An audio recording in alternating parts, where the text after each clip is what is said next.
রেলের নিচে কাঁটা পড়ে মৃত্যু হলো এক অজ্ঞাত পরিচিত মহিলার। ঘটনা উদয়পুরের বৈষ্ণবচির এলাকায়। জানা যায়, সাবরুম থেকে আগরতলাগামী ডেমো ট্রেনের নিচে কাঁটা পড়ে ওই মহিলা। ঘটনার খবর পেয়ে ঘটনাস্থলে ছুটে যায় জিআরপি থানার পুলিশ।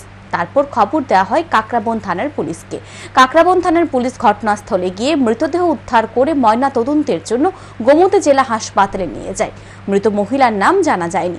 মৃত মহিলার বয়স আনুমানিক 30 থেকে 32 বছর হবে।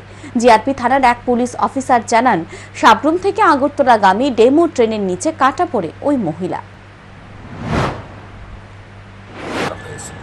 তো আমি খবরটা পেয়ে সঙ্গে সঙ্গে আইলাম, স্পটে আইলাম। আমি আমার একজন স্টাফ নিয়ে তাড়াহুড়ো করে আইলাম।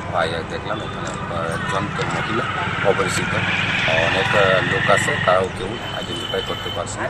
তো আমি সঙ্গে সঙ্গে এসএসকে ইনফর্ম করলাম এবং আরকেপুর ওসি এবং কাকরাবন ওসিকে ইনফর্ম করছি।